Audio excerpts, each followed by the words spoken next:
Hey everyone, welcome to the Great Lakes Divide live stream here on YouTube. I'm your host, Adam Biggers. You can follow me on Twitter at AdamBiggers81. You can follow Great Lakes Divide at GL Divide, and you can find us on Facebook at Great Lakes Divide. And I want to give a shout out to our title sponsor, FederalWilliams.com. FederalWilliams.com, FEDERAU Williams.com. Contact Mike Williams for all of your realty needs in the state of Michigan. If you're buying or if you're selling right now, Mike Williams is your statewide go-to. Again, federalwilliams.com, FEDERAU Williams.com. A very, very spirited Michigan Monday press conference with Coach Jim Harbaugh. We're going to get into that. Major question coming out today really is, other than all the pregame skirmish stuff, we'll talk about that. And it's bye week, of course, so we're going to pound this topic to no end. Great timing for this to happen, right? We're just going to be able to sit on this for a whole week until next Monday when we start finally talking about Penn State. But Rashan Gary, look, I'm not here to fuel speculate. It's easy to speculate, right? And again, with no firm updates from Michigan, I tweeted this a little bit ago. It opens the door for speculation. So we're going to talk about the Michigan press conference, still talk questions about Michigan State, but obviously it's going to be this Dantonio Harbaugh thing that is really starting to heat up a little bit. And I'll take your questions as well. So give me one moment while I tweet the live link and I'll let everyone get in here. Want to thank everybody who watched. Big weekend. Friday was great. We had a two-part for the first time ever. We had a two-part, a Friday morning and a Friday evening live stream. And if you weren't able to join us, what were your predictions? If you didn't tell us already, for the score prediction, I predicted it would be 24-13 Michigan. I was wrong on that. It's 21-7. I was in the ballpark. I predicted Karan and Shea would be offensive MVPs. Really, I mean, those are easy picks. I think you got to go O-line again. Karan and the O-line really deserve a lot of credit. And then my defensive player of the game was Josh Metellus. Again, easy to pick. He had a good game, but there's other guys. I mean, I think Josh Uche, there's a couple different candidates you can mention for that. So give me 1 second while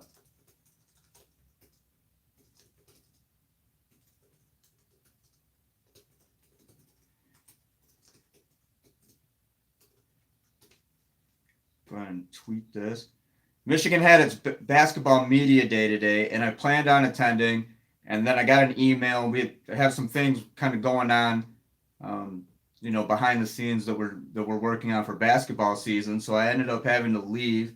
I did eat lunch though there, so I feel guilty. I was going to stick around at least for Beeline. Then I was looking at the time; it wasn't going to cut it. So I apologize for that. But if I'm sure you guys are Michigan basketball fans as well, and at Great Lakes Divide, we'll cover Michigan and Michigan State. So Ryan will primarily cover Michigan State. I'll primarily cover Michigan, but there may be a little bit of mixing in between. Whereas football, I'm all Michigan and he's all Michigan State. So any questions, comments? While I'm taking forever to put this stuff on Facebook and Twitter, I apologize. It's Monday. It was a long weekend. It feels like it went quickly the week leading up to the game. And then the time after it is just like dragging along. And then again with this bye week, it's just gonna feel like it's gonna go forever. So all right, I put it on Facebook and I tweeted it. Let's go ahead and get in here. Nobody in the live chat yet. Only a few people watching. So it is a little bit earlier than what I do on the normal Monday normally. Nick Tomei says, do you think Rashan returns after the bye? I mean, I would almost say, Nick, that he has to, right? I mean, the time, and again, we don't know the severity of the injury. We don't know all the details, but I mean, just looking at it for the surface, for what it is it's Rashan Gary, star player, not sitting out. We just saw Nick Bosa from the injury remove himself from the team, focus on the draft. I mean, those dots are going to get connected somehow. And again, I say with Michigan's lack of firm updates, if they want to kill the speculation, say, yes, Rashan Gary will return. I mean, that would have been something that would kill any speculation, right? If Harbaugh would just say, yes, he will return. He said, I don't know. So that if he would have said, yes, he will return, but they don't want to give a timetable, okay, well, he's going to return at some point before the end of the season. Maybe this will get people from, talking about it and the media about, keep the media from asking about it, right? Just give some sort of firm deadline or timetable, or just say, yes, he is coming back. And I was actually going to ask a similar question, but Eric McMahon of MLive.com, he asked it first. And I was going to ask a similar question if we've seen the last of Rashan Gary in a Michigan uniform, but Aaron's question was pretty close to that. So, I mean, again, the lack of firm updates allows for speculation, but there is no official word other than, I don't know, questionable was the word last week. And again, this foggy terminology and kind of vague context surrounding it. I mean, again, it's going to open up rumors. It's going to open up speculation, and that's just how it goes, unfortunately. Canfield Racing says, what's up? Kurt Kramer says, I'm here. Hey, Kurt, how's it going? Again, guys, you can follow me on Twitter at AdamBiggers81. I think all three of you do. Let me go ahead and tweet it from the Great Lakes Divide Twitter handle, which is at GL Divide.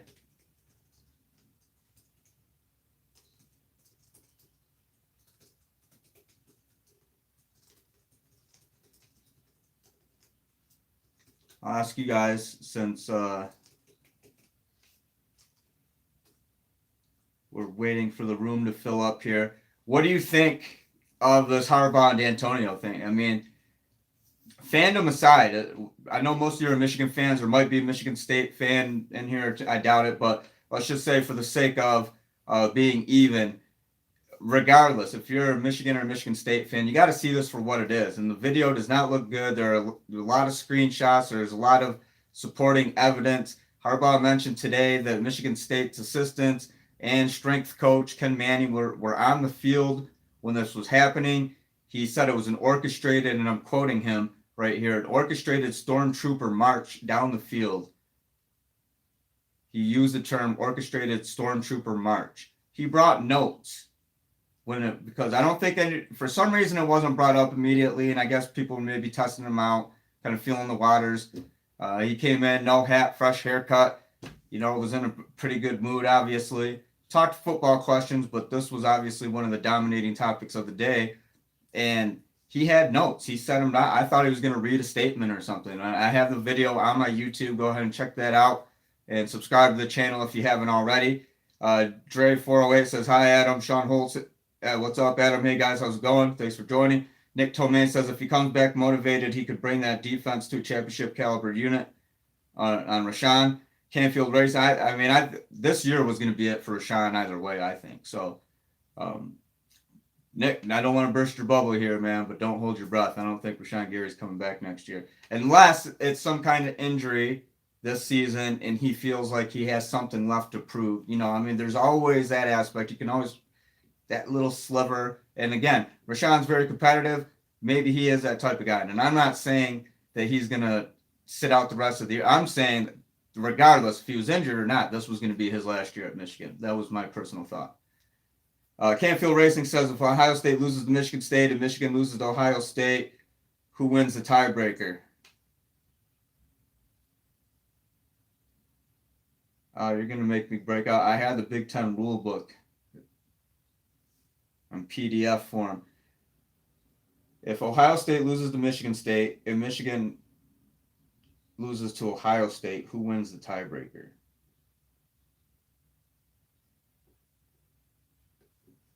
You're going to make me bring it up because I think it goes to point differential.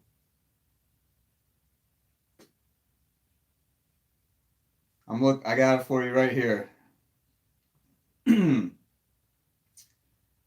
All right, I'm going to read this because Canfield Racing got me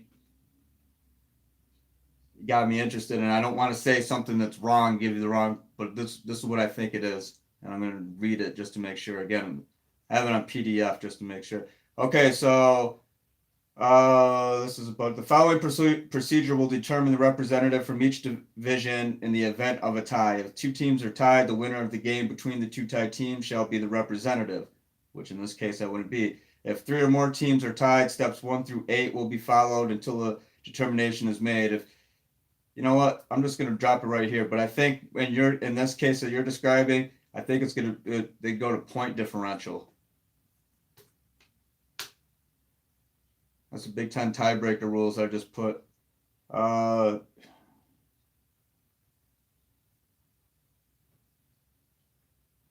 When arriving at a group of tied teams, while comparing records, use each team's record against the collective tied teams as a group rather than record against the individual teams. Yeah, so if it's not point differential, I think it would just be their record against probably like strength of schedule. Again, I'm not 1,000,000% sure on here. Best cumulative conference winning percentage of non-divisional opponents. I mean, that's going to be the kind of stuff. Point differential record. Right here, this is cause 5. The best cumulative conference winning percentage of non-divisional opponents. So they're going to look at who they played non-division and how well those teams did in their conferences. Which, if you look at Michigan's standpoint, then they would use Notre Dame as an example. And well, Notre Dame's not in a conference, but Notre Dame's a playoff team. So in this case, I think either way, if that were to happen in your scenario, I think Michigan, Notre Dame would come into play. Because according right here to cause number 5, the best cumulative conference winning percentage of non-divisional opponents. Well, that's non-divisional, so it didn't say non-conference. So then we'd go to, okay, well then you'd have to look at Michigan's games against Nebraska, Wisconsin, and then you'd have to look at Ohio State's games against the West. That's not a cut and dry scenario. As simple as it sounds, that's not a cut and dry scenario. You got me on that one. That's good. Corey Clement says thoughts on Ed Warner potentially receiving a large coaching role on the offensive side of the ball. He's done a tremendous job with the offensive line this year. I mean, he's run game coordinator and offensive line. I mean, Jay Harbaugh is a running backs coach, but Dave Warner's also listed as RGC, so he has something to do with the run game. I mean, larger role, I think he's got enough role right now. I mean, he's having some success. I mean, this is what Michigan fans want him to do. I think don't pile too much more on his plate. Let him do what he's doing. Let him do it well. He's got his offensive line clicking. We're seeing what I think might end up being at the end of the season. We're going to say, okay, this is the strongest offensive line that Michigan's had. And in 2016, it was pretty good. Strongest under Harbaugh.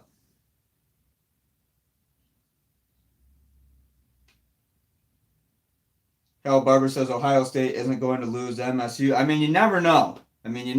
But probably not. And today, Harbaugh said that Brian Lewerke's throwing the ball. Looks like he's got a torn labrum. He said, he hasn't seen any MRIs, or that's just his observation. And he said the way. And I think if you look, I mean, if you've ever had shoulder problems in your throwing arm, I mean, you're not. And football is different than baseball, right? Baseball, it's more of a whip action, In football, it's not so much of a whip action. It's a different grip. But you could tell a difference. I mean, in baseball, you could tell a difference of the way a guy's throwing, as if he's got shoulder problems. They're more pushing the ball, right? They don't have that whip on it. They're pushing it. So it's something similar like that in football. And Harbaugh said that, he said Michigan State was banged up. I mean, they had some injuries. That offensive line's banged up. He said Brian Lewerke again. He said to him, Brian Lewerke did not look anywhere near 100%. So if you guys want to talk, Rashan Gary is going to be the topic. And I gave you guys the answer on that. As long as Michigan doesn't say anything definitive, it's going to allow the wheels in motion and the creative juices are going to flow and people, and the speculation is going to run wild. The next thing you know, Rashan Gary's not coming back to Michigan. He's going to sit out the rest of the year.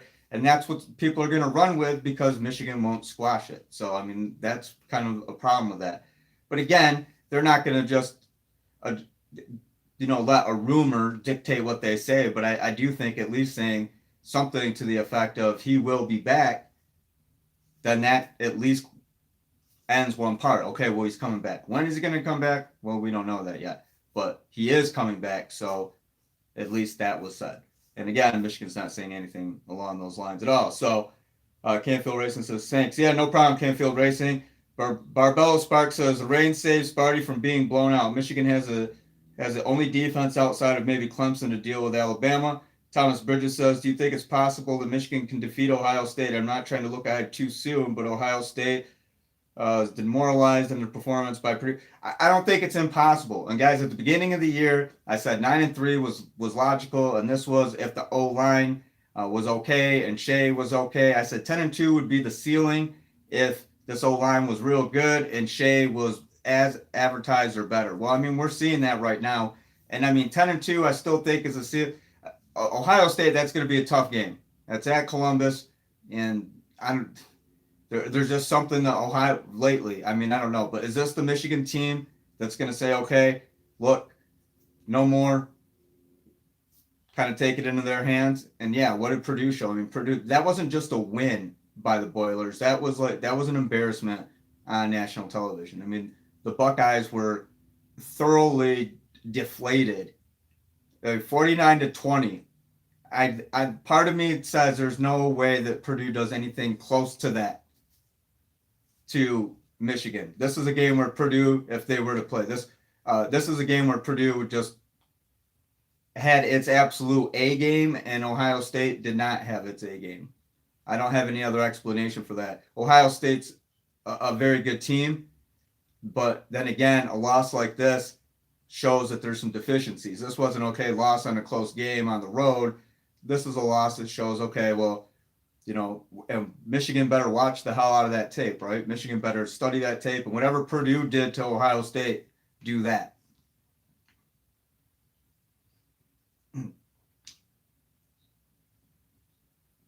Dre408 says, not sure why MSU put Brian out there when in 2015 they played two backup quarterbacks against Ohio State.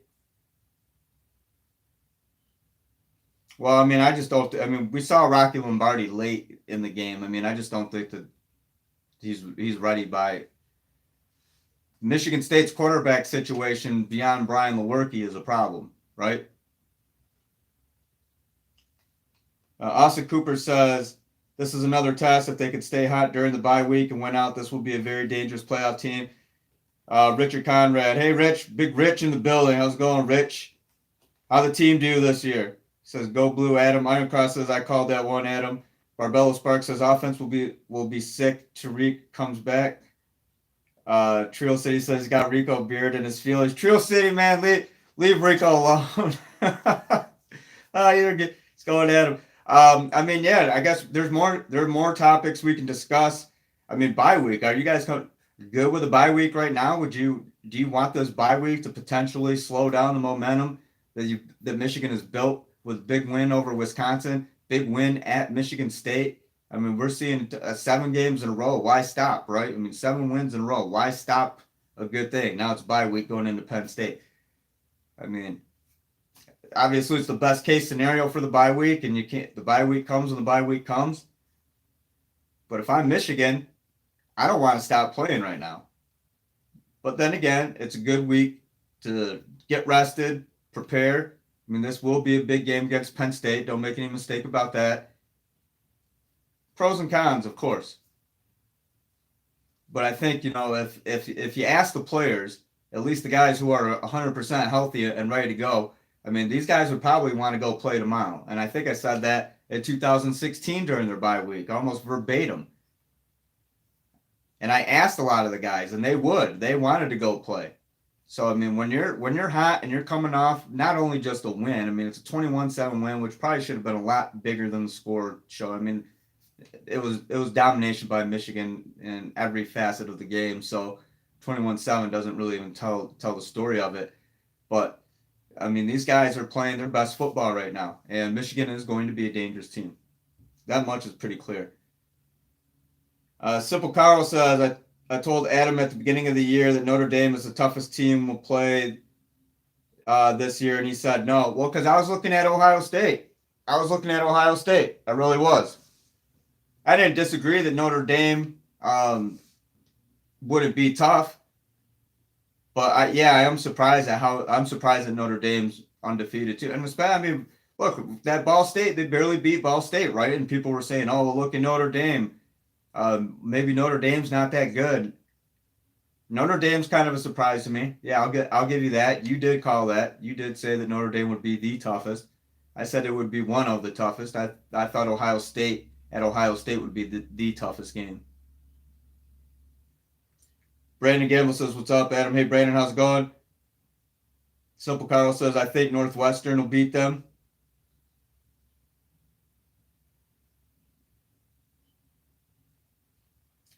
I mean, beat Michigan State, right? I mean, who gave it to Michigan in the first half? I don't think Northwestern's a horrible football team, and that's a team I wouldn't want to play right now. Northwestern ever. I mean, really, you just never want to play unless it's like real early in the season. You don't want to play Northwestern. Northwestern is going to screw up something for you. It's what they do. It is what they do. Trio City says Rico is being mad at me for exposing his podcast hiatus. Simple Carl says Thorson is very underrated. He is. I think Thorson's going to play on Sunday. I think he's got a great arm, and he's accurate when he has time. And that's the thing. A lot of these guys. I mean, you see these guys in college and everything, but I mean, if you put them behind an NFL line, you give them NFL coaching. A lot of these guys I mean, Clayton Thorson's probably not a guy who a lot of people outside the Big Ten talk about, right? I mean, he's a guy that maybe some are like, really? You think he's an NFL player? Well, absolutely. Absolutely.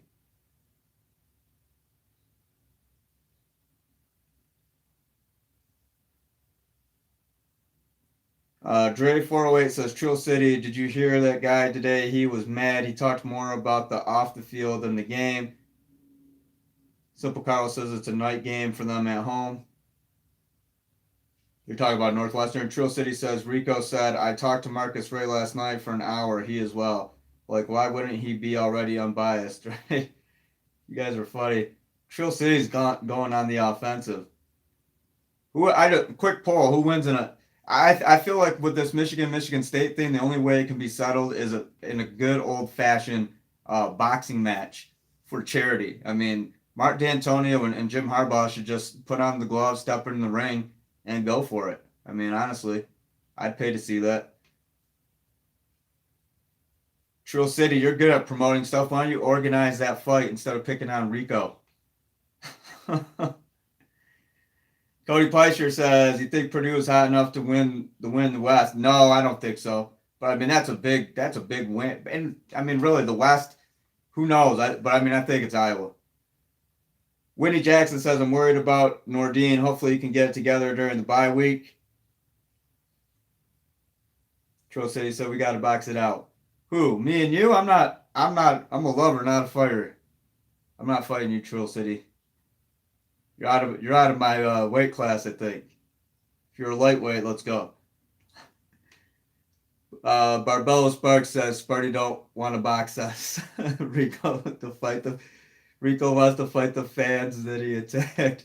You guys are killing me. We got to talk about football. We're 23 minutes into it. If you guys want to contribute to the super chat, very generous viewers over the past few days. I appreciate it. Get your comment highlighted. Feel good about yourself contributing to the super chat. And that's pretty much all I have to say about that.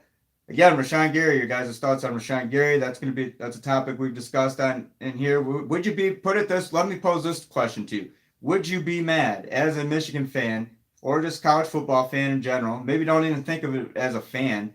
Just think of it for what it is, logically. Would you be mad if Rashan Gary decided to sit out the rest of the season and focus on the NFL draft? Focus on getting 100% healthy and getting himself prepared for the NFL draft. Would you be mad? Yes, no, and why? Matt the Destroyer 2 says, hey, Adam, do you think Shea has a problem finding open receivers? No, I mean, look, it's easy for us on TV and up in the press box. I saw one, Donovan Peoples, when he threw to Nick Eubanks, Donovan Peoples-Jones was gone. I mean, throw the ball at Donovan, that's a touchdown, wide open. Instead, it was a 25-yard completion to Nick Eubanks. It's really easy for us to see, though, from way above, right? I mean, and that's something that Shea will probably work on identifying and film and everything. Now, if he had a problem, if he's not completing that pass to Nick Eubanks and other passes like that, yeah, to us, yes, it's easy. He has missed downfield receivers, but I don't think it's a problem. It's just you got to understand when you're on the. I mean, it's really easy to see with a bird's eye view, right? So I don't think it's a problem. It's been there, but maybe he didn't like what he saw at that particular moment. He was able to find Eubanks. I don't think it's a problem. I think he's having a problem. Fans want to see that deep ball all the time, and yeah, when you see a guy that's open, you're like, how did he not see that? Maybe at that split second when he was making the read, he didn't notice that, and then he focused his attention. Okay, I have Nick Eubanks right there. Boom, I'm gonna, I mean that's a question for Shea. I can't speak for him, but I mean I don't think he's having a problem finding receivers at all. But I see the point when, every now and then you'll see, like I said, against Michigan State, Donovan Peoples-Jones just wide open. But that's really easy for me to see from the press box. And I'm not the one that's got 6'4", 290-pound defensive linemen that want to shove me into the ground either. So it's really easy for us to say, I think. Kirk Kramer says, I wouldn't blame Rashan at all for leaving.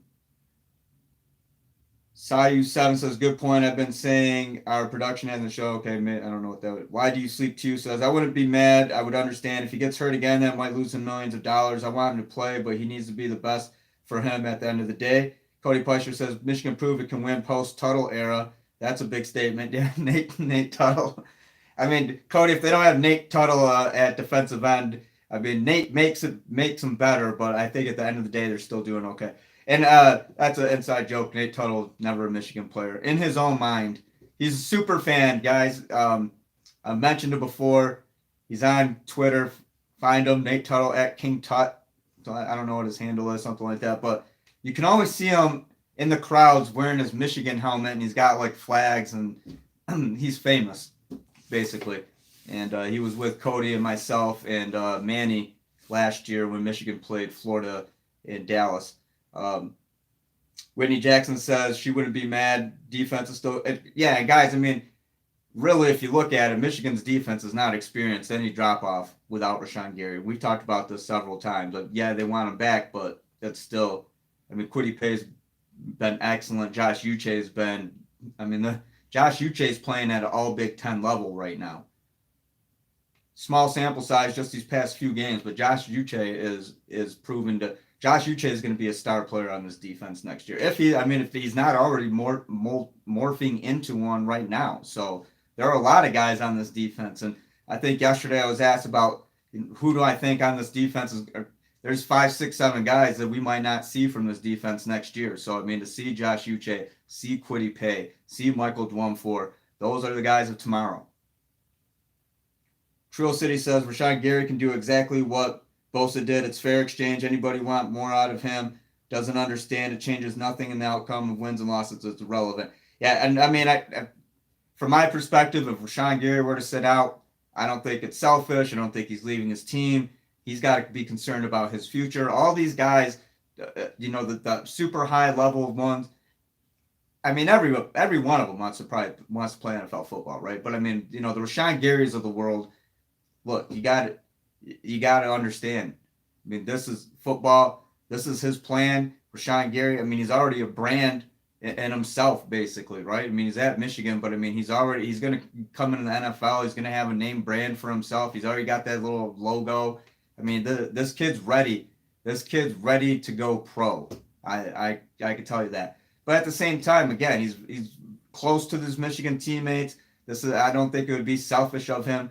I mean, put yourself in his position, right? And I think it's easy for fans to say, oh, well, a Michigan man wouldn't do that. And that's, he's not a team player and all this other stuff. And I mean, look, it's not like he's Malik McDowell who pulled this stuff at Michigan State and didn't even work out with his team. I mean, this guy was off by himself doing his own thing. This is not even the case. I mean, so from my perspective, if we've seen the last out of Rashan Gary in a Michigan uniform, well, so be it. I mean, he was great while he played, and you got to look at your NFL future.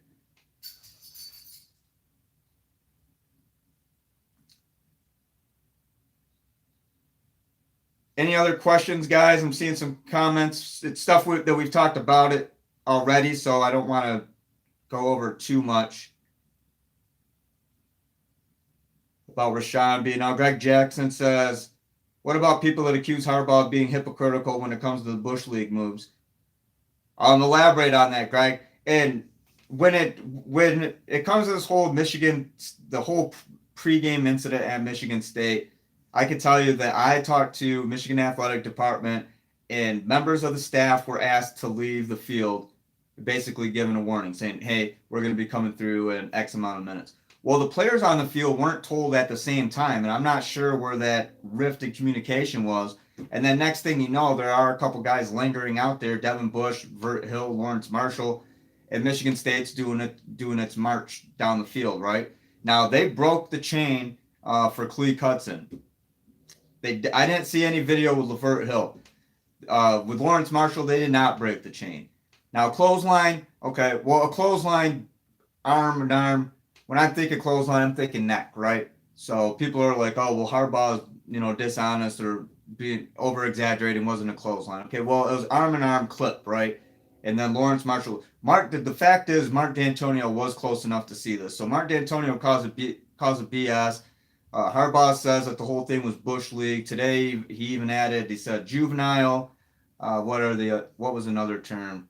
The stormtrooper march, orchestrated stormtrooper march down the field. I mean, Harbaugh was not holding back today. He said that he wants it to athletic directors, Ward Manuel at Michigan and Bill Beekman at Michigan State. He said he wants them to talk it out. And I mean, I'm joking about the boxing match between Harbaugh and Dantonio, but it almost feels like that's the only way something like this is going to get settled, right? I mean, what's Ward Manuel is going to call Beekman, and what happens? I mean, this is like, okay, well, it happened. There's nothing that we can do about it. This is going to be something that another thing that just fuels the rivalry, I think. And Larry Lage, actually, today, the Associated Press, asked a great question along those same lines. So it is something that is going to fuel it. And I think, I mean, Harbaugh truly believes that this was an orchestrated setup thing. He said that he saw, remember the assistants on the field. Strength and conditioning coach Ken Manny was out there. I mean, there are other things I'm still working to confirm. I feel like I can piece together a little bit more of the backstory, but there are a couple more details I want to get straight before I say anything about it. But I think there is supporting evidence for Harbaugh to think that it was at least maybe a setup's too much, an ambush, that kind of stuff. Maybe that's too much, but Michigan State knew what it was doing. Let's put it that way. Namdi says, hey, Adam, now we are halfway through the season. So from your perspective, hold on. We are over halfway through the season. So from your perspective, what do you get in terms of vibe? Do you think Shea could come back next year? Personally, I feel another year would do him good. Yeah, I mean, that was his plan all along. Namdi, 2 years. He wanted to get the most out of his eligibility. He's not leaving for baseball. He is not leaving for baseball. People accuse Harbaugh of two-a-days just not publishing injury reports, etc. Greg Jackson. I've never heard of anything about 2-a-days. Matt the Destroyer says Crown is the second best running back in the Big Ten right now. I can agree with that. Evan Rusinski says, what's up, Adam? I was pulling for Evans to make an impact, but going back to earlier conversation, he just needs to move to the slot. He's not built to pound the ball. Jermar Pettyman said, I said that Michigan was going to win by 2 touchdowns, and they did. You did say that. I remember that. True City says, Adam, it seems like every time we get in the national conversation that it's another contender pretending team like LSU in the way of our playoff votes. 2016, Washington was in the way. I remember that. At Trill City, you guys both said 2 touchdowns. LSU is a good team. I do think Michigan has more brand appeal. I will say that. And if it comes down to it, if we're looking at a 1-loss Michigan team or a 1-loss LSU team, I like Michigan just because of the brand appeal. But then if Notre Dame's in there might be people saying, okay, well, Michigan and Notre Dame already played, and right now Michigan is predicted to play Alabama in a national semi, and Clemson and Notre Dame and the other. with according to ESPN. So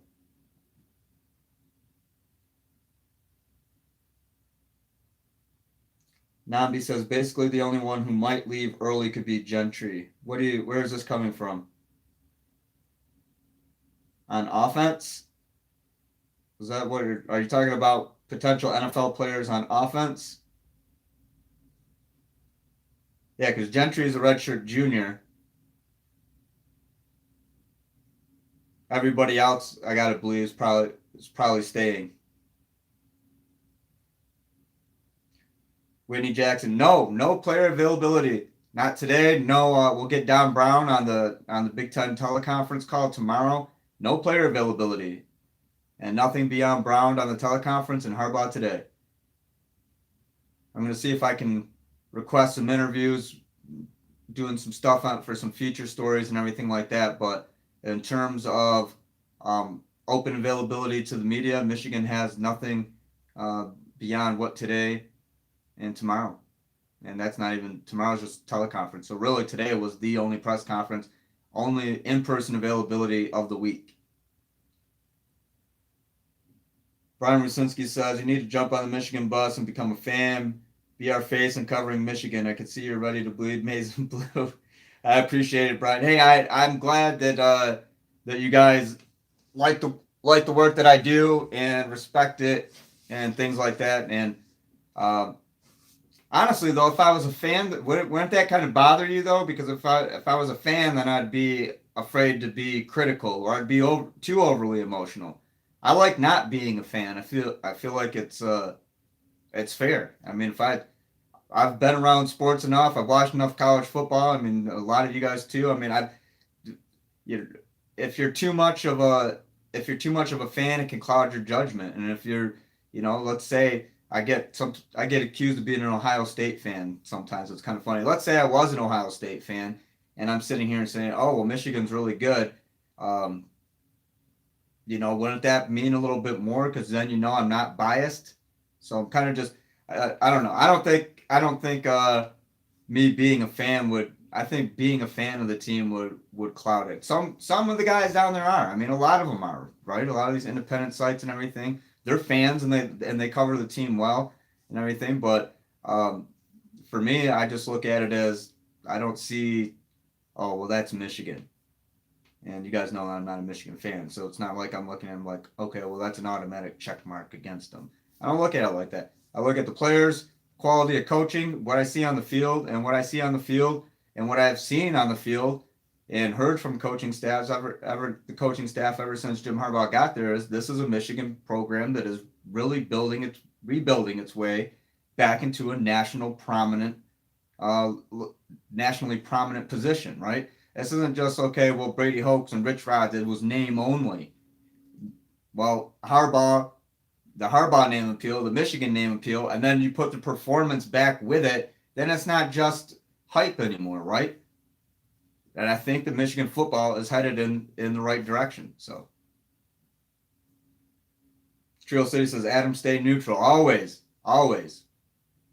I know you guys, I get asked all the time and everything, and I'll joke about it, but I'm not going to tell you. And that's the way it goes. I'm sorry. Definitively not going to say. Unless, like I said, unless you know me personally in real life, like grew up with me or, played for me, the guys I mean, if you know me in real life, then you know. But other than that, if you guys can't tell, then I shouldn't either. Nambi says, also, Jonathan Villa said on ESPN he doesn't believe that Michigan has athletes to compete with LSU. Your thoughts? Also, I have a feeling November 24th game, you have changed your pick. To say Michigan doesn't have the athletes to compete with LSU, I think is a gross miss. What's the word? He's underestimating. A gross underestimation. Spit it out.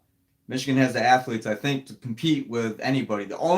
Alabama, and it's not the athletes; they have the size. Alabama defensive line and offensive line; those are some big boys right there. So, and Michigan's got big D line and big O line too. But I mean, Michigan has speed and power at every position just about. I mean, Alabama's known for those big body, powerful wide receivers, but size a little bit advantage for Alabama. But what's new athletically though? I think Michigan has as good as athletes as any of these top 4 to 8 teams that we're looking at that are potential playoff contenders. Maybe about 6 teams right now that we're looking at. But I think Michigan athletically stacks up well against everyone.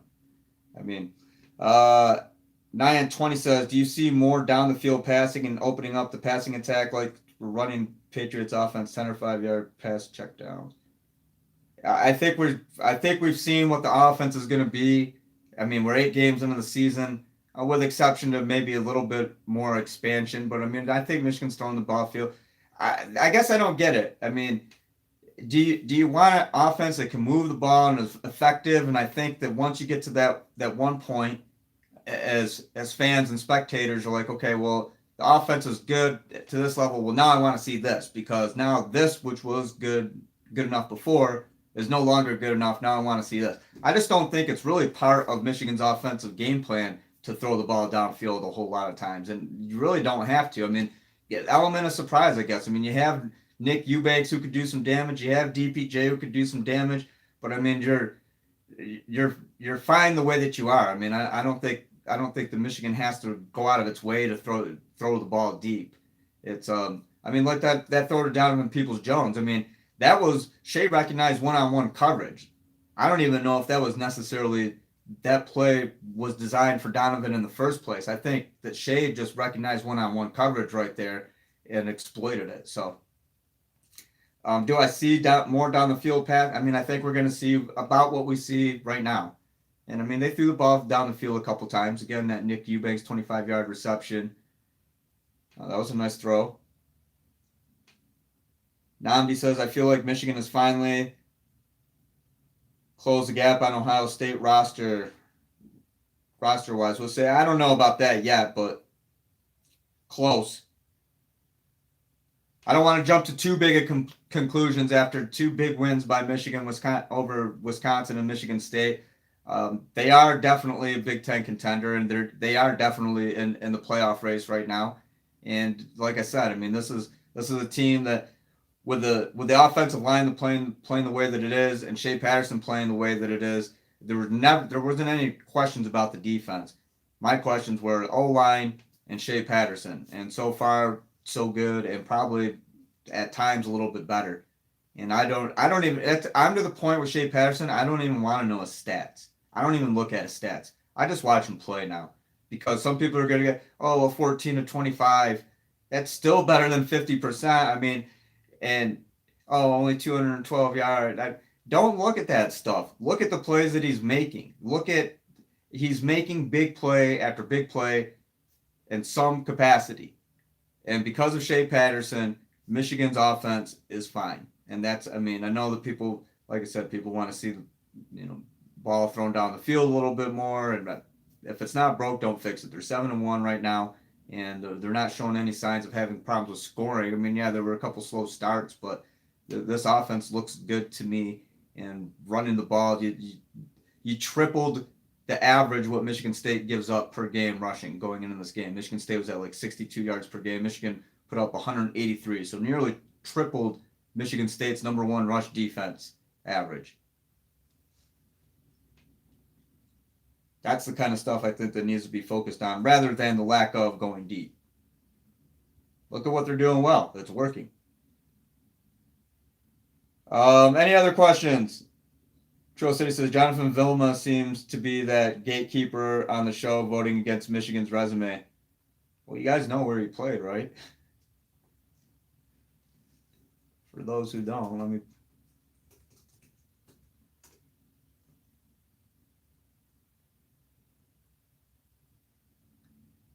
Give me a hint. Wasn't in the SEC.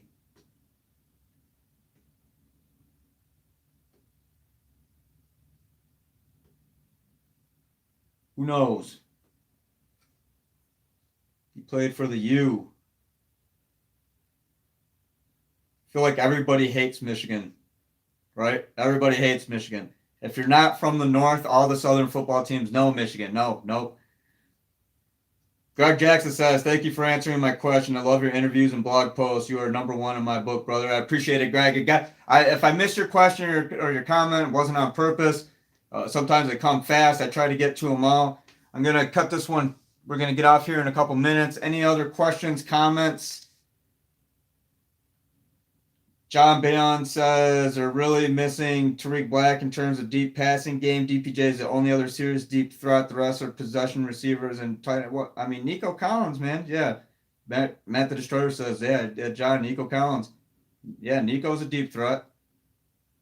Nick Eubanks, look at him. Nick Eubanks is like a hybrid, man. I mean, he could play tight end, but I mean, Nick Eubanks is like just a really athletic.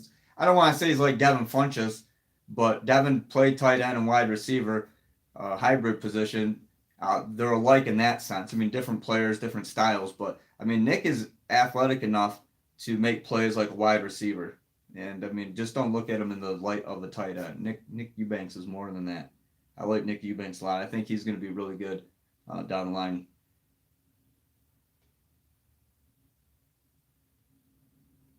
But he's not a burner. Well, no, he's not a burner, but it means he's a deep ball threat. Deep ball burner, okay, DPJ. And then, yes, when Tariq Black gets back, but how much of a burner is Tariq going to be? And John says Miami Hurricanes. Yep, you're right.